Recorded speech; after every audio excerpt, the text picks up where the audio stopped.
Okay, this is a demonstration to what happened a couple of days ago when I took my Sony Xperia Z into the pool. It's a disappointing end to what was a good journey, almost 2 years with this phone. Not that good photos, but a sturdy phone. Didn't hang as much as other ones did, or as much as the Samsung did, but yeah. So all throughout its life, I didn't risk taking it into the water because I didn't want to. I didn't really have the need. But towards the end of its life, I realized, okay, let's take the risk. It's a waterproof phone.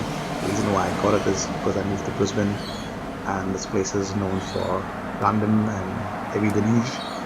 So I said, why not get an Xperia Z? Waterproof phone, or else water-resistant phone in this case. And it served me well in the shower.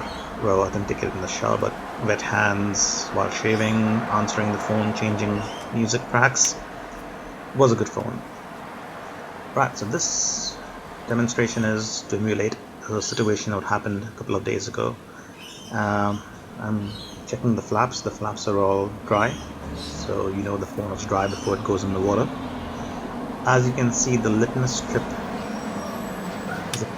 is a white litmus strip in the phone, and that turns pink the moment water enters in, and it's pink in this case, not in this particular clip, but before.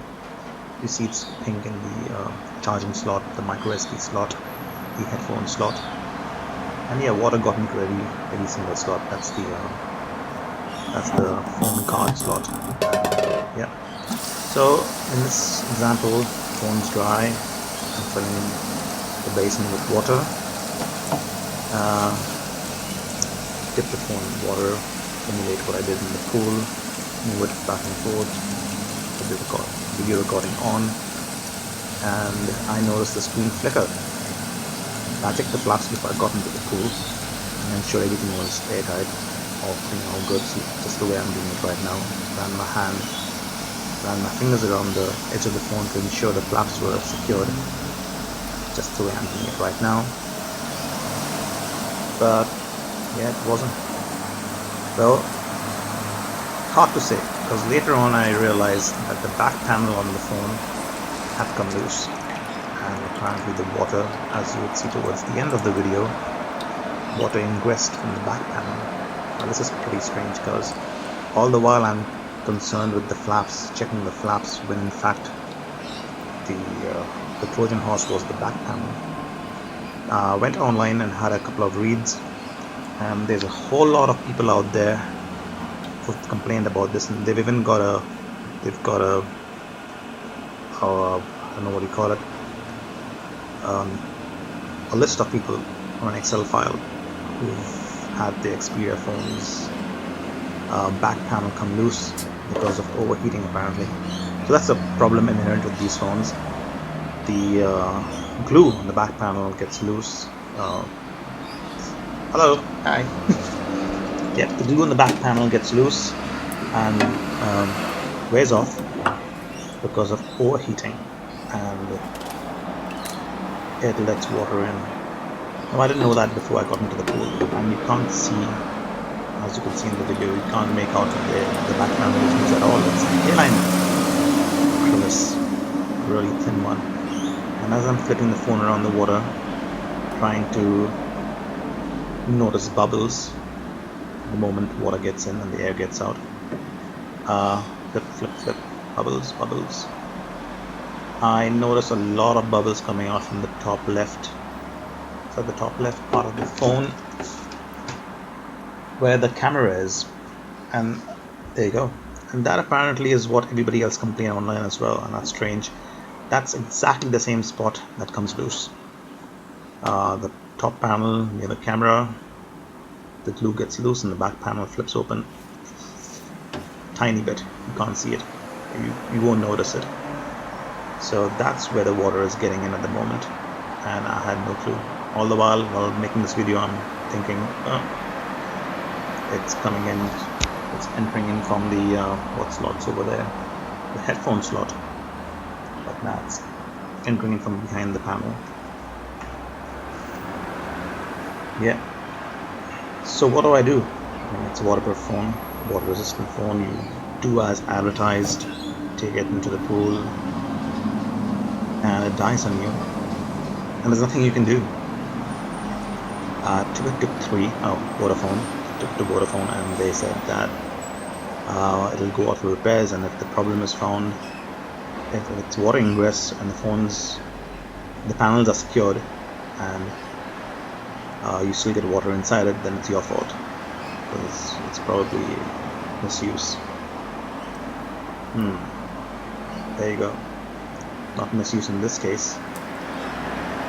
See, till this point I'm thinking it's water ingress in the flaps, but the flaps may or may not have been airtight. I don't know about that, but yeah,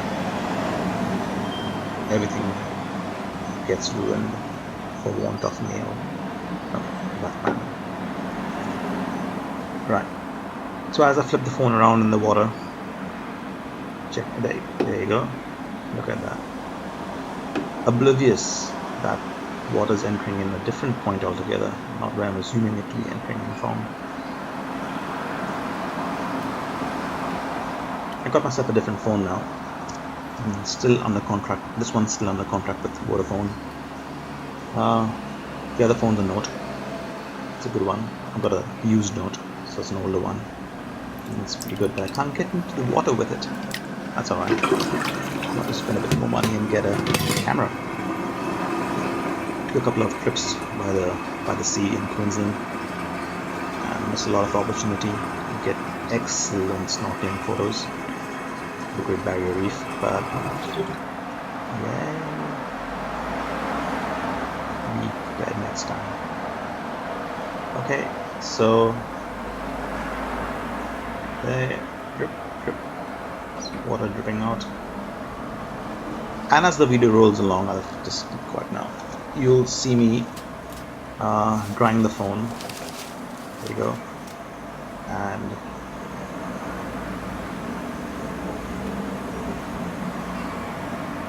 yeah, this is me showing you that the flaps are all intact.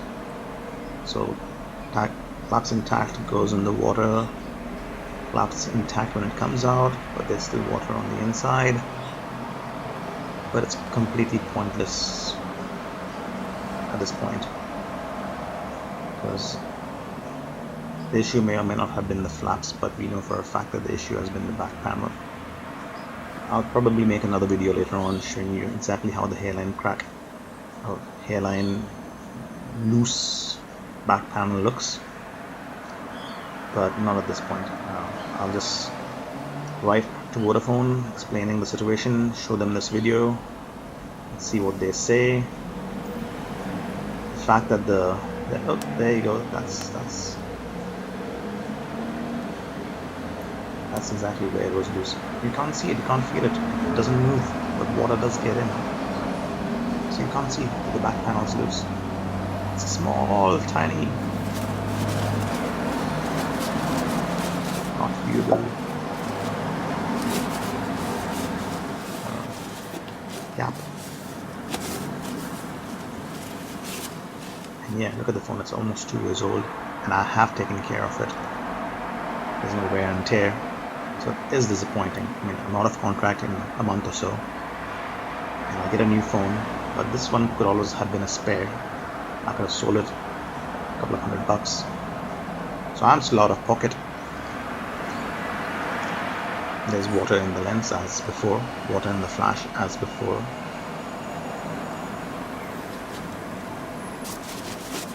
Little did I know.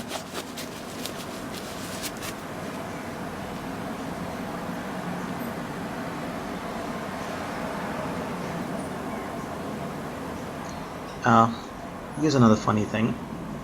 Vodafone gets the phone from Sony. Sony's service center in Australia is located in Sydney, and that's the only one they have. So then there's no face-to-face. So if you've got a problem, you've got to mail it in, which is just as good as buying a phone online. Because you really can't go to a store and discuss your problem, explain it one-to-one with the service technician. That's what I would like to do. Go sit down and explain what happened. But sending the phone across, they conduct their tests on it, come to a conclusion, and then send it back to you with a review, back and forth. And yeah, the review would come back saying, no, phone's got a different issue, it's your fault. I'm not going to go into all that, going back and forth, just not worth it. But I'm not going to be sitting down and taking a dud phone as well. I mean, had I not gotten into the water, it would have been fine, but that's the reason why I got the phone. For God's sake, this is my first Sony Xperia phone ever. Always had a Samsung. And the only reason is, so there you go, water's dripping off, just coming through on that corner where the camera is from the back. And I had no clue. I think it's coming out of the headphone. Yeah. That's what I thought. I thought I'll get a camera phone.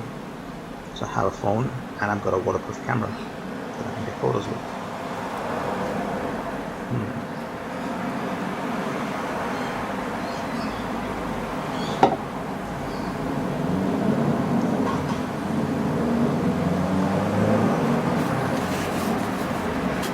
As you can see, all the flaps are closed, water is dripping out, phone was dry, and the back panel, it's clean. It's not coming out, so there's no way visually, even to this point, I have no information that it's the back panel that's at fault. It's only when I went online later on and realized, and then inspected the phone closely, that I realized that it's a small, minuscule gap in the back. Look at all that water coming out of the phone. But what do you do? The phone's as is. It's closed and sealed and it's getting in the water. What do you do? Volkswagen had to recall their cars because of emission scandal. What about this? What does Sony do? What does Vodafone do? Is Vodafone aware that every single Sony Xperia piece sold in the market, if overheated, well, not overheated, it's a common fault. These phones get hot. Put the GPS on, music on, driving in the car on the dashboard. The phone gets hot. It gets hot in your pocket, for God's sake. Any owner of the Xperia will tell you how hot this phone gets. Well, I can't comment on the other phones, but the Samsung doesn't get that hot. But yeah, this one, it gets hot. So you just put it off. So that's a design fault. I'm not going to pay for that. We are not going to pay for that. Every single consumer out there.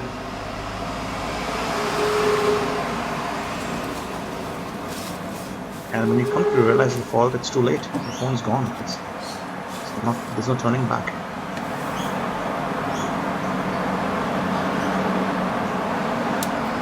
So if you're aware of it, and you can't put your phone in water, then what's the purpose of this phone? It defeats the purpose.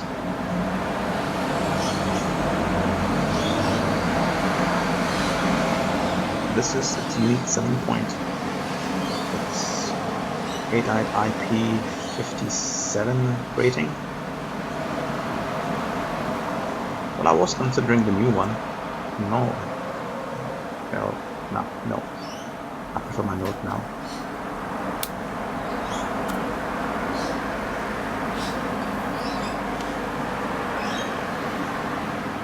Ping.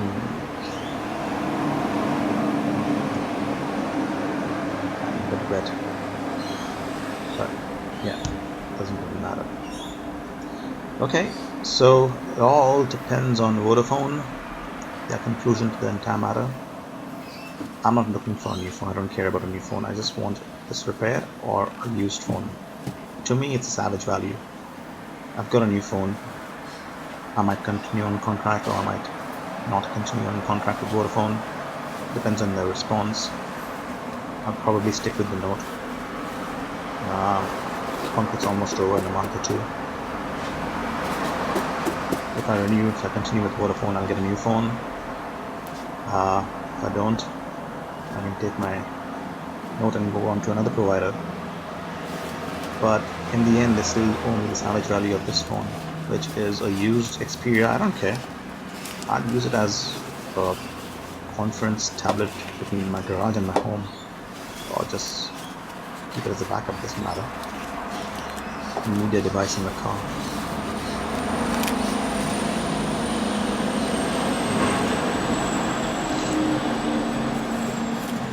This was fun. My first experience doing something like that. Creating a collaboration file. Well, I made this video because I was thinking of sending it off to the repair center in Sydney. So if it did go out, I had a video proving exactly what happened. So the guy came back saying, computer says no. I had the video.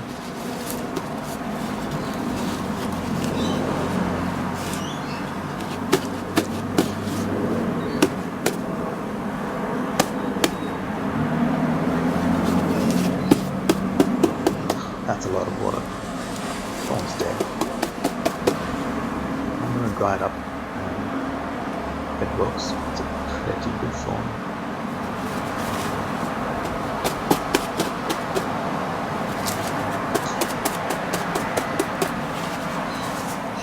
Okay, over and out.